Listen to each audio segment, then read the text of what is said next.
So, today we're going to talk about building relationships with clients, whether those clients are internal or external. We fail to do this well at our peril.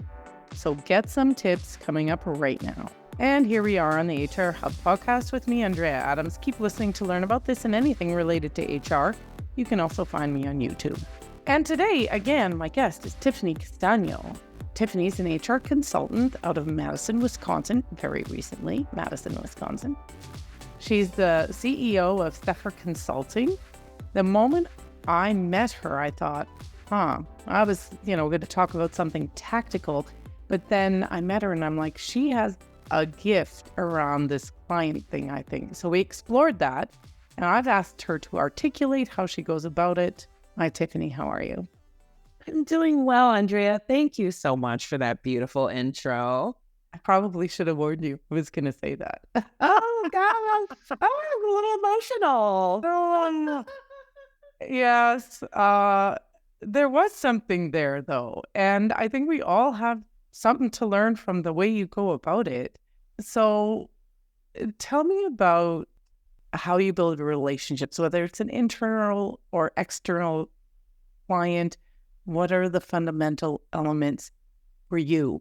And you know what? Just to add to that, I love the way you even sign off your emails. I forget what it is. Oh, I think it's In your corner. That's right. And I think you mean it. Tell us about it. I might be filling this room with my ego soon, and I'm not even that person, but you're just building me up. I love it.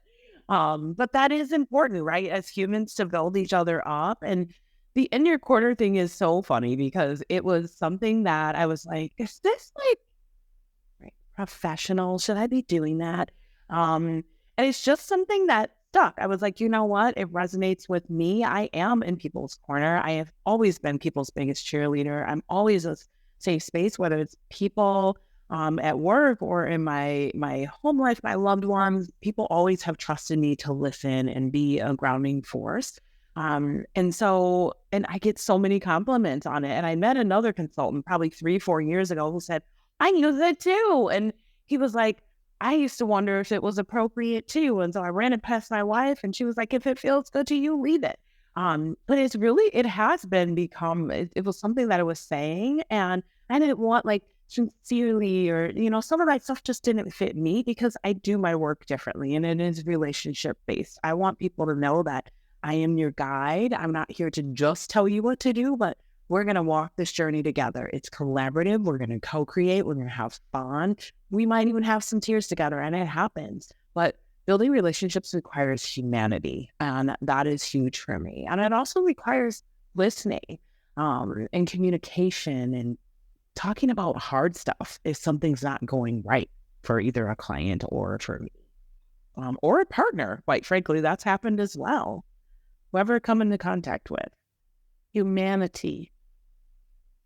That's a nebulous one. Tell me about that. Humanity. Yes. So another value we have is being human at work. And so it's about honoring, when I said honoring what I feel and what's right for me, that is part of what I believe. It's part of DEIB, which is our, maybe I didn't articulate that that's a value, but it's also about being human at work. Before we come through virtual doors or actual physical doors, we are humans. We're people first. And so that becomes this fluffy concept that people are like, oh, everybody just said that. They say we're people first. But when we say humanity at work, we come together under what makes us very human. Sometimes that means we're having a bad day. Sometimes it means we don't understand something or we're still learning our job. Sometimes it means we just need somebody to be a friend and a safe space for us and to listen to us, to hear us. We're not looking for them to solve it, but we just need to be human. Maybe we lost somebody in our family. Maybe we just had, maybe we lost our job and we need some space. So it's just, it's being together in the one thing that should keep us together, which is our humanity. How do you invite people to share the human self parts of them, to share the human parts of their experience. How do you get them to do that? That sounds manipulative. But anyways, you get my gist. I don't mean it in a manipulative sense. A lot of that is about the vulnerability. How do you how do you foster that little thing? Yeah, it is something to be fostered, nurtured, whatever you want to call it, right? It is something where it involves trust, right? When we enter into relationships, if there's no trust, then it's just going to break down. And so if we have this ability to listen, to be vulnerable, and I love that you touched on vulnerability because it's a key leadership trait. People think, oh, I'm the leader, I have to have all the answers. No, you don't. And the more vulnerable you say, hey, I made that mistake. Hey, I'm learning from this. I'm growing too, the better. But to be able to have this space where you can be vulnerable, people have shared with me that has been a differentiator in the business. But as a human, when we come together with people I meet and networking and just even in conversations with you, to be able to show that humanity, that I'm vulnerable, that I can open up myself to this space, it invites other people to not feel like they have to be perfect or that, it can take down imposter syndrome as well. So really doing that and just letting people know, like, these virtual doors are open. If we're in physical space, like, come on in. I'm going to pull you in and pull you close, and we're going to get through whatever it is together. So many aspects of wow out of that. Okay, I'll leave it there. Okay, can you tell me about some of your client relationship practices? I bet there's some tangible things you're doing to live all this stuff out. Yeah, it's important for me to, when I said talk about the hard stuff. So one of the things that I share with clients, sometimes already in the introductory call, sometimes it's, as we have our strategic kickoff calls, just kind of our first meeting that hopefully we establish a cadence. But one of those things is inviting the opportunity for questions, for just deeply listening and listening for what's underneath some things, which helps us uncover.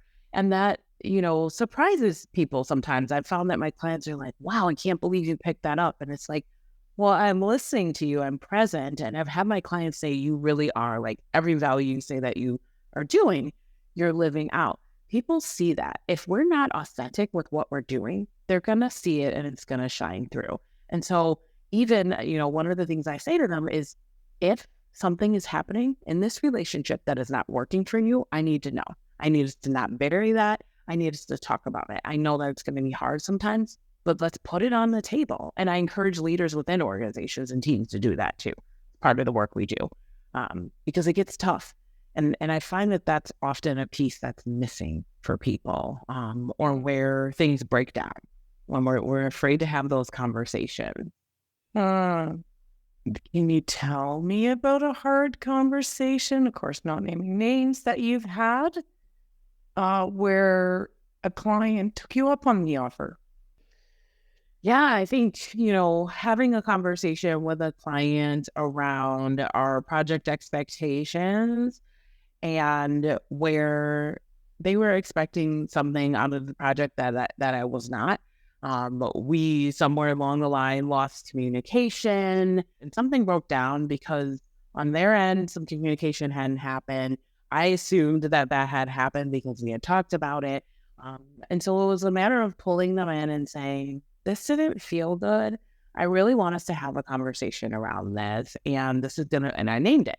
This is going to be hard. This is not easy for me. I feel a very emotional connection to me because this is how it made me feel. And this is how I sense that you were feeling. Like, can we get together and calibrate and understand where the breakdown happened?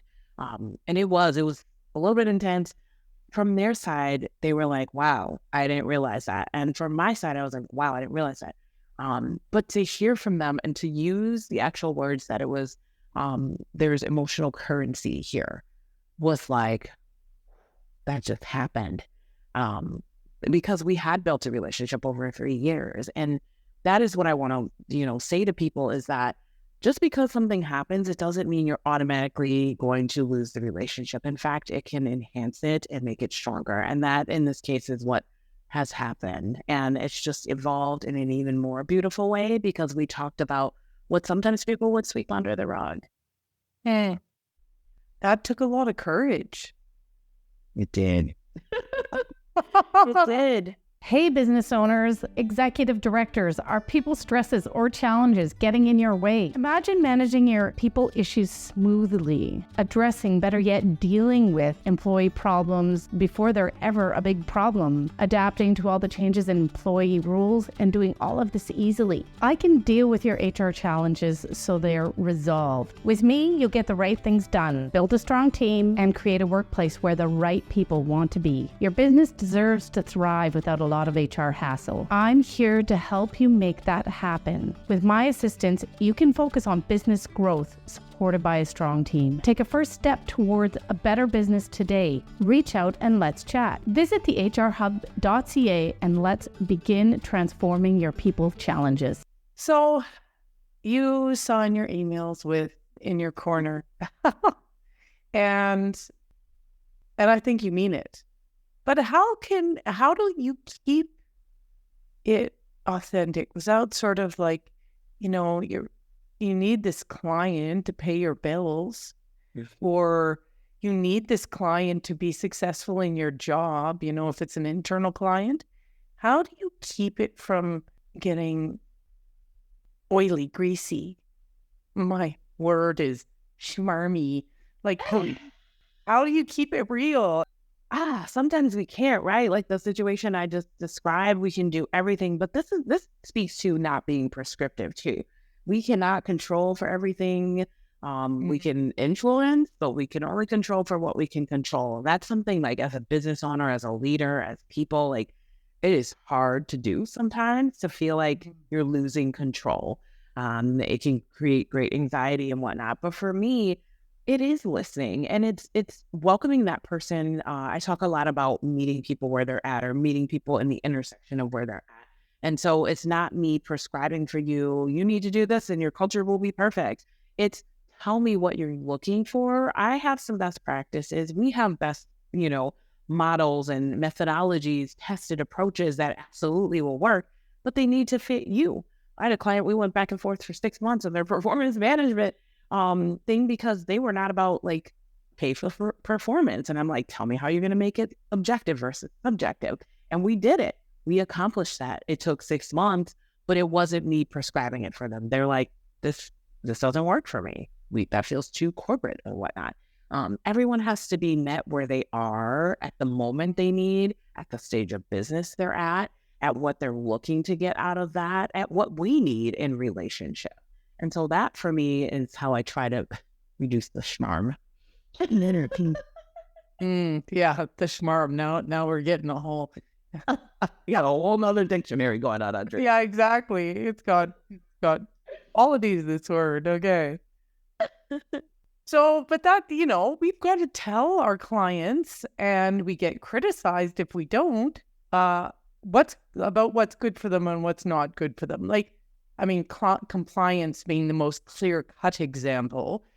How do you balancing in those situations being prescriptive versus collaborative?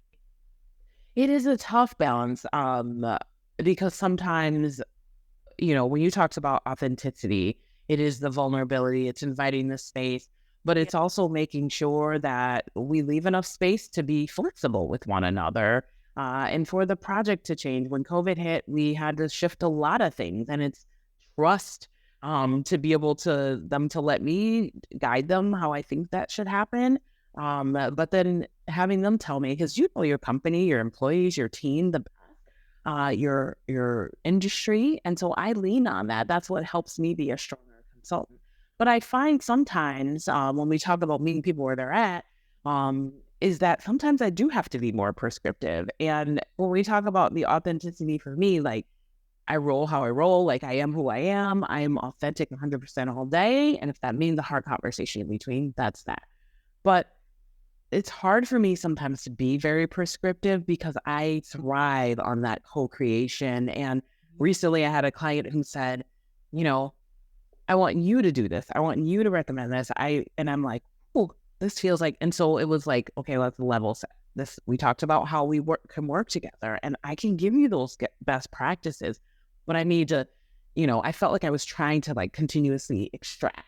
And so some of that is like, when you talk about coming in a relationship, you have to learn each other. And so I was starting to learn, like, this is what they needed. How do we meet in the middle? Because I know that we're not going to get the best outcomes by me prescribing everything for you. You may want me to do that. So how do we meet in the middle? And so it's back to having another conversation. But yeah, collaboration is the way to go. Prescriptive, again, some things, yes, we need to be able to do that. But it's also about telling clients, like, this isn't working. And I've had to release a couple of clients, unfortunately, because of my authenticity and protection of the brand and the things that I say that I'm about. That requires that too, if we're not matched together, to be able to walk away. Mm-hmm. I love that. Whether we're onboarding an external client or an internal client, it's so important to get that off on the right foot. How do you go about it? Like, I bet you're intentional about it. And this is exciting, more exciting than it always would be, but right now in this present moment, because my assistant and I worked really hard from an operations perspective to make sure that clients were having an even better experience. So pulling from the data we had of what was working really well, taking our own experiences and some feedback from clients on how we could enhance it. There wasn't anything that was working poorly, but as a small business myself, trying to, refine always what I'm working on. So we created a guide that, we started seeing the same kind of questions being asked, or we would run into a hiccup in one part of the process. And so I'm like, I know for me, that would feel a little hiccupy. And clients always met me with grace when I'd be like, oh, the CRM didn't do what it was supposed to do. Sorry, you got that extra email. Trying to, and hey, we got a new CRM, by the way. Communicating what's happening along the way is part of the onboarding.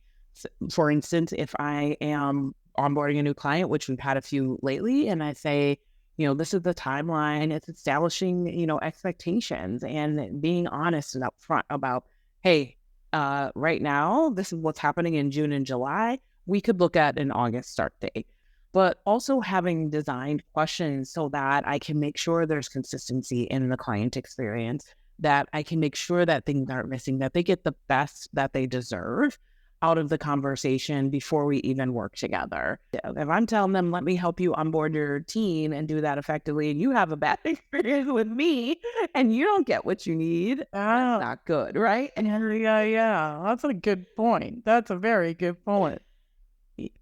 Tiffany, I think you have some magic, but if somebody wanted to learn to do what you do, or just do more, or just like a little bit of what you do, besides listening to this or watching this, what do you suggest? I mean, this is a great start, right? Like, this is, this conversation has just lit me up. And not just thank you for all the acknowledgments and the gift of that today. So meaningful and appreciated. And that's like how we can demonstrate to other people. And I feel like we're role modeling that right now in being in relationship together. What I would also say is a lot of the things that I talk about, when we talk about internal or external, I do have a YouTube channel, our Sepher does. And one of those channels, it has a library of what's called a mini series. It's called The Power of Intentional Partnerships. And it talks about being in relationship with each other as partners, as colleagues, even if you're an individual contributor. And so those are just fun episodes. And I work with, different folks who are my partners and do different things. And we talk about how we're in relationship together and what makes it stick, what makes it work, what keeps it strong, and what we're looking forward to. And it also talks about their work, too. So there may be some other nuggets you could learn in there, too. And I think I need to watch that, despite having had this conversation with you. It's my favorite. We're going to be inviting another couple guests on soon, but it's really fun. That's amazing. That's amazing. All right. I will put links to that in the show notes. 100%. And then I'll click and go watch it. Please do. Choose your own adventure. Right. Okay. Well, thanks, Tiffany. That was wonderful. And I'm so glad we had that opportunity to have the discussion You have inspired me to be more courageous, honest, and authentic in building relationships with clients. And I mean, this does not just apply to clients, it's people. It's humans, as you say, humanity. We have reached the end of this episode, though. Thanks for listening out there. We'll catch you next time when I talk with another marvelous guest.